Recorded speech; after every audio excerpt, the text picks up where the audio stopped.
Bharat Ratna doctor Bhimrao Ambedkar को कोटि कोटि नमन। ये कार्यक्रम डॉक्टर भीमराव अंबेडकर के जीवन पर आधारित है, जहां भारत की जनता के प्रति उनके योगदानों को पूरी सजगता से चित्रित और रेखांकित करने का प्रयास है। कार्यक्रम में दिखाई गई घटनाएं लब्ध प्रतिष्ठ पुस्तकों से ली गई हैं। इस कार्यक्रम के जरिए चैनल की ओर से एक विश्वसनीय, सजग और सकारात्मक प्रयास है कि डॉक्टर बाबा साहेब भीमराव अंबेडकर के जीवन की संघर्ष यात्रा एवं गौरव गाथा पूरे आदर के साथ घर घर पहुंचे और उनके योगदानों से सभी संपूर्णता में परिचित और आह्लादित हों।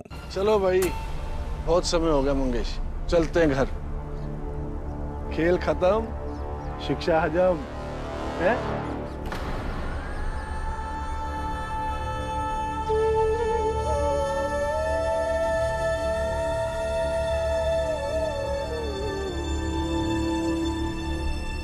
रुकिए सेठ जी, देख लीजिए, हमारी बिरादरी के लोग आ रहे हैं।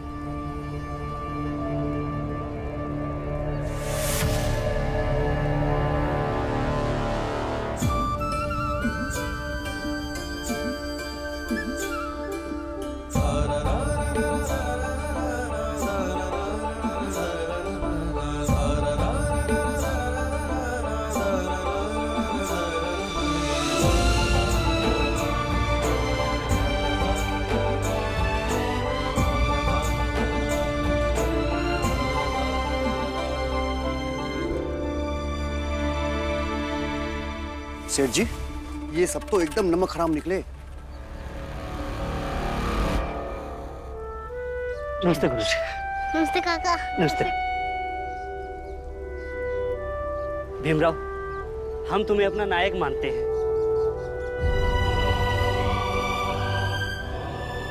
अगर हम यहाँ नहीं आते ना, तो ये तुम्हारे साथ विश्वासघात होता। इसके लिए हम सब यहाँ आए हैं। शुक्रिया काका। लेकिन बच्चे कहाँ हैं? बस बच्चे पढ़ने नहीं भेज सकते हैं।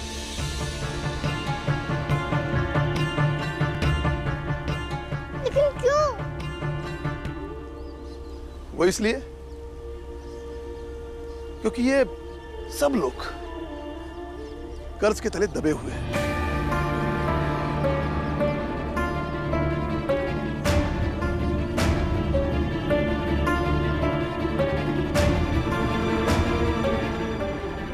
इतिहास गवाह है, साहूकारों का कर्ज चुकाते चुकाते इनकी पीढ़ियां गिरवी हो जाती है। ना सूद खत्म होता है और ना ही कर्जा। वाह क्या बात। भाई कुछ भी कहो, राम जी सकपाल है तो पढ़ा लिखा, दुनियादारी भी जानता है। देखा कैसे साहूकार और कर्ज को तुरंत पहचान गया। चलिए सेठ जी, आराम करते हैं। अब तो फैसला हो ही गया है। अरे आपने शर्त ही ऐसी रखी है। अरे इन लोगों को सूद लौटाने की तो औकात नहीं, तो बच्चे कहां से पढ़ाएंगे?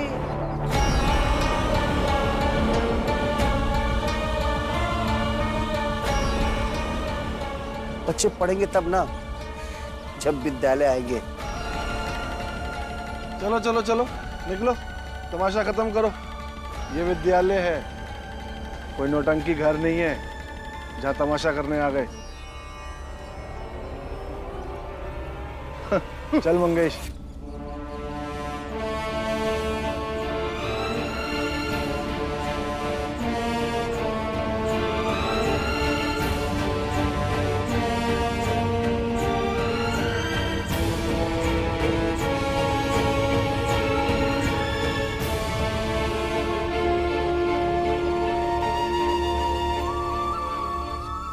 अब क्या करें?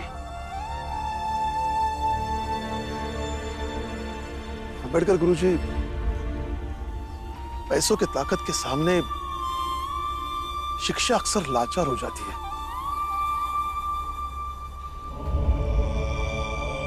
समाज का यही तो दुर्भाग्य है। इस समाज को बदलने में न जाने कितने साल लगेंगे और कितनी पीढ़ियां।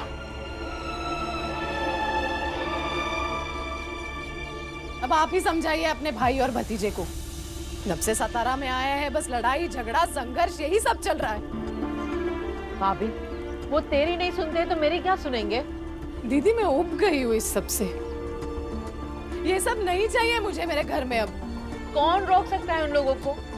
वो लोग वही कर रहे हैं जो उन्हें सही लगता है। ठीक है, अगर ऐसी बात है ना तो मुझे जो सही लगता है मैं वो करती हूँ। मैं ही घर छोड़ के चली जाती हूँ, फिर जो मन में आए करो। तुझे क्या लगता है तू चली जाएगी तो सब ठीक हो जाएगा? तो जा, चली जा, सब चले जाओ। ये घर यही सब तो देख रहा है। जब भी कोई मुसीबत आती है तो कोई ना कोई घर छोड़कर चला जाता है। जो रह जाता है वो इंतजार करता रहता है। तो दीदी क्या करूं? आई, तुम बिल्कुल चिंता मत करो। भीम लोगों का समर्थन लेकर स्कूल खुलवाना चाहता है, लेकिन ये इतना आसान नहीं है। इसके लिए बहुत लंबी लड़ाई लड़नी होगी, और उस हिसाब से तो भीम अभी बहुत छोटा है।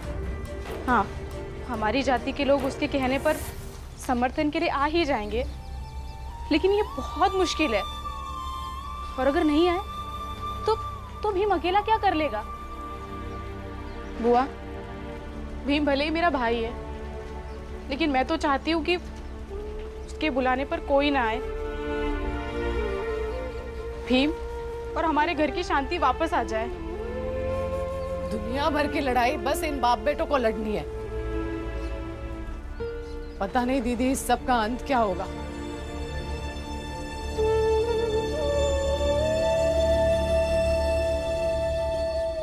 बच्चे पढ़ने नहीं भेज सकते हैं। खेल खत्म, शिक्षा हजम।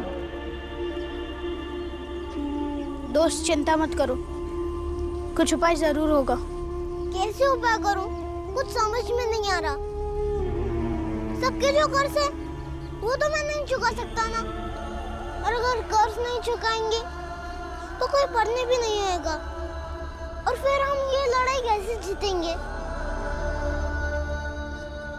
भीम, मैं तो जिस भीम को जानता हूँ वो इतनी आसानी से हार नहीं मानता है। हाँ, और नहीं तो क्या, वो भी लड़ता है, संघर्ष करता है।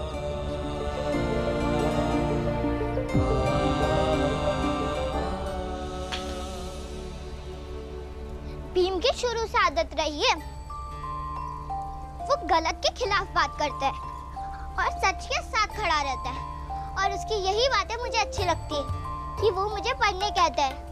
डांट भी खाई और मार भी खाई, फिर भी मुझे उसकी बातें समझ आई, और वो हमेशा सही कहता है। मगर गांव वाले सब मिल जाएंगे तो अकेले भीमराव को क्या होगा? पता नहीं क्या होगा, मगर मैं दुआ करूंगी जब उसके साथ कुछ ना हो तब हमारी राखी उसे जिताए। जब वो जीतता है ना तो मुझे बहुत अच्छा लगता है, क्योंकि वो सच के लिए लड़ता है, और जब वो जीतता है तब ऐसा लगता है कि मैं भी जीत रही हूँ, क्योंकि वो आज तक जो भी बातें करता है आगे चलकर हमारी जाति के लिए वरदान साबित होगा। सही कह रही है माधवी, जाति चाहे छोटी हो या बड़ी, लड़कियों की हालत हमेशा वंचितों की तरह रही है। अब मुझे ही देखना, मेरी शादी किस उम्र में हुई? जब मैं गुड्डे और गुड़िया में फर्क करना नहीं जानती थी। पढ़ाई भी किसी ने करने नहीं दी। जब भी पढ़ाई की बात की तो हमेशा हाथ में बर्तन और चूल्हा पकड़ा दिया। ये सब गलत है, लेकिन कौन बोलता है? पापा ने मेरी आवाज दबा दी, लेकिन भीमराव मेरी आवाज बढ़ाएगा। अब तो मैंने भी राखी बांधी। अब अगर भीमराव अपने मकसद में जीत गया तो तेरे साथ साथ मेरी भी जीत होगी। हम दोनों बहनों की जीत होगी।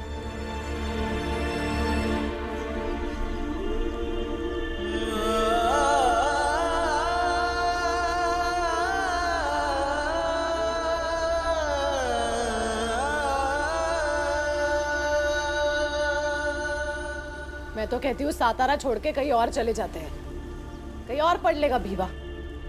भीमा भाई, दापोली से सातारा और सातारा से कहीं और कब तक चले गए?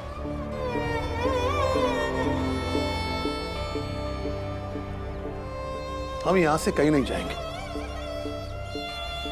बेटा यार रहने की लड़ाई लड़ रहा है और तुम यहां जाने की बात कर रही हो। लेकिन बाबा आप... रुको,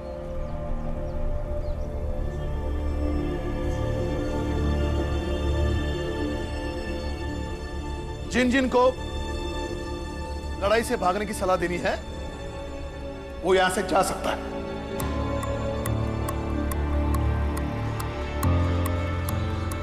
बाबा, एक ही गांव में थोड़ी हमारी जाति के लोग हैं।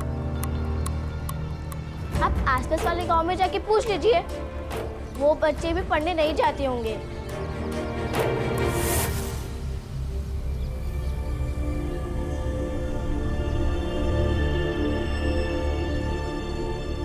बाबा, मंजुला दीदी सही कह रही है। बेटा, उस गांव में भी कोई साहूकार होगा, वहां भी हमारे बिरादरी की हालत यहां जैसी होगी।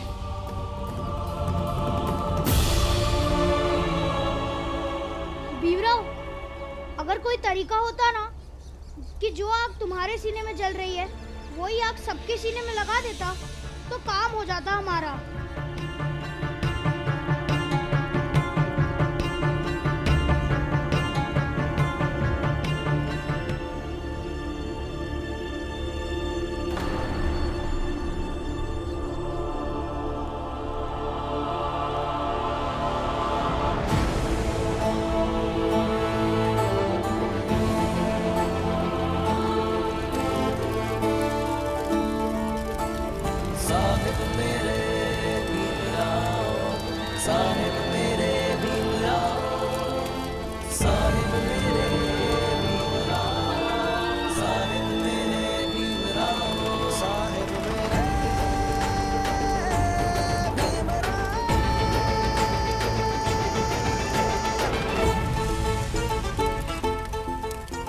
अब लगेगी आग सबके सीने में।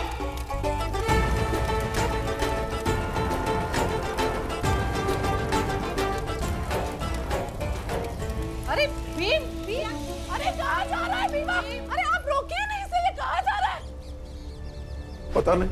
अबे आप देखिए ना कहाँ। भीमा बाई शांत हो जा, चिंता मत करो, कुछ सोच कर ही जा रहा होगा ना। देखिए भीम, देखिए ना कुछ गलत काम ना कर बैठे। भीमा बाई, अपना भीम कोई गलती नहीं करेगा। अगर गलती करेगा तो मैं उसे रोकूंगा। हाँ तो रोकिए, जाइए आप। मुझ पर भरोसा है ना? चलो देखते। राष्ट्र संविधान का है तू ही शिल्पकार, तू ही शिल्पकार, तू ही शिल्पकार। तूने ही सिखाया है समानता का सार, समानता का सार, समानता का सार। राष्ट्र संविधान का है तू ही शिल्पकार, तूने ही सिखाया है समानता का सार।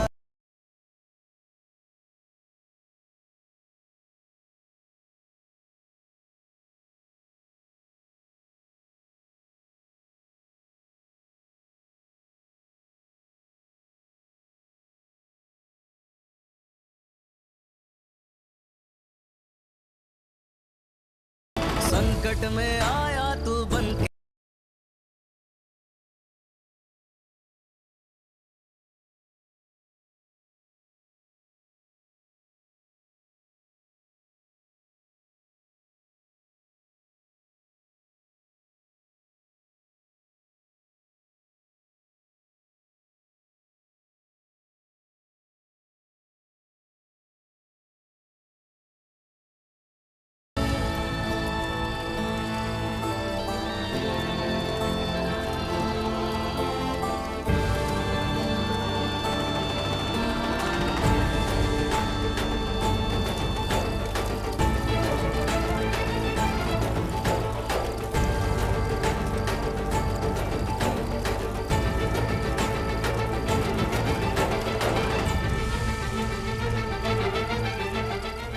यहीं जलते रहेगी। आनंद भैया, माला भैया, ध्रुव, हम सब लोग इस गांव में और बाकी के आसपास के सारे गांव में जाकर बस ये बताएंगे कि वो लोग अपने बच्चों को भले ही पढ़ने ना भेजें, मगर दो दो लकड़ियां लाकर इसमें डालते रहें और ये समझ ले कि इस ज्वाला का जलते रहना हमारी बिरादरी की आस का जिंदा रहना है।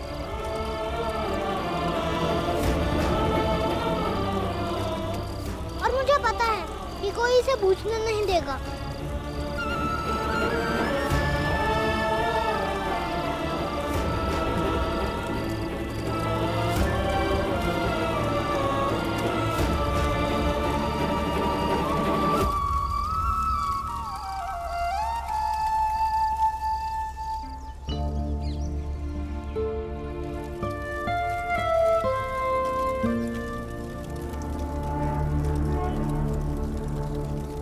ये क्या ध्रुव, होली तो है नहीं, फिर ये होलिका बना के क्यों जला रहा है?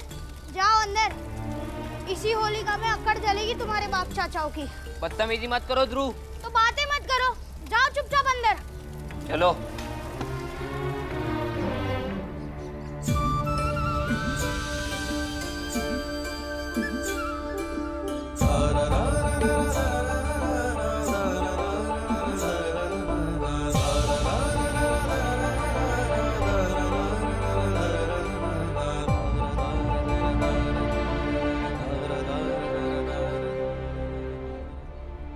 सेठ जी, उन लोगों ने अलाव में आग लगाकर पता नहीं क्या नया नाटक शुरू किया है। इसमें कौन सी बड़ी बात है मंगेश? 2 बाल्टी पानी डालकर आग को बुझा देंगे। तो सेठ जी, देर किस बात की, चलते हैं फिर। चलो।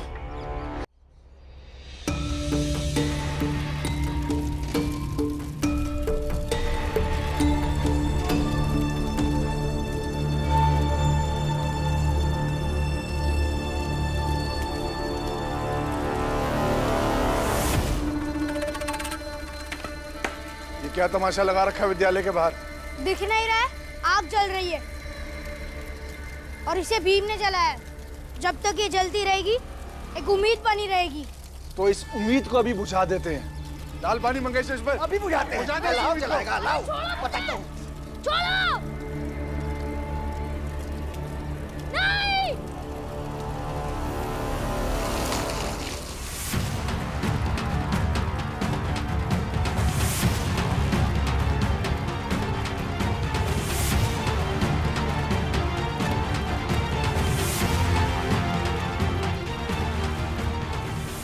गुरुजी,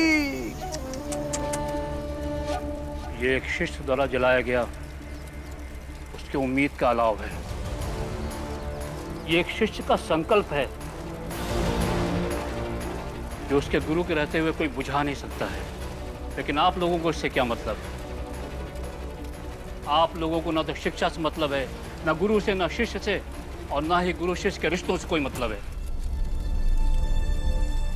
और शायद ये भी नहीं समझ पाए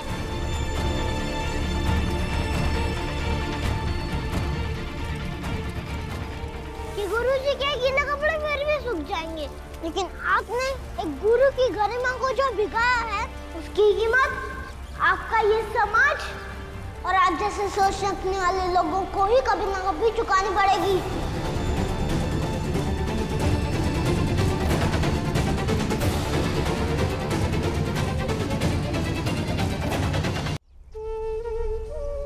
गुरुजी, अब घर जाइए और कपड़े बदल दीजिए। नहीं भी, उस दिन जब तुम मेरे घर से गीले कपड़ों में निकले थे तब तुमने कहा था कि तुम चाहते हो कि दुनिया देखे कि शिक्षा विरोधी लोग कौन हैं, जो अपनी जिद और झूठे अहंकार के लिए, अपनी जीत के लिए किसी हद तक जा सकते हैं। ठीक उसी तरह आज मैं भी इन गीले कपड़ों में रहूंगा ताकि ये समाज देखे कि समाज में गुरु का कितना और कैसा आदर है। भगवान और गुरु में, गुरु को बड़ा मानने की संस्कृति में पला बड़ा ये समाज कैसे गुरु की अवहेलना कर रहा है। गुरु ब्रह्मा, गुरु विष्णु, गुरु देवो महेश्वरा, इसका यहाँ कैसे मजाक उड़ाया जा रहा है।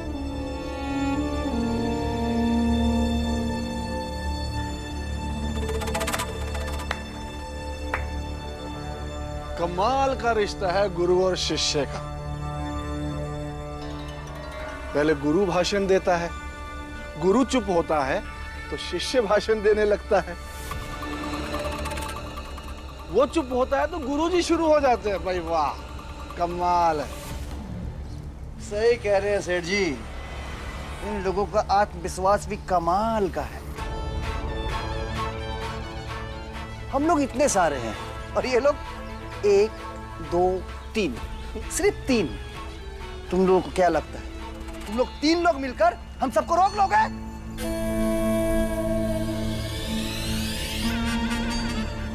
भाइयों, मुंह क्या देख रहे हो? बिखेर दो इस अलाव को। रुकिए।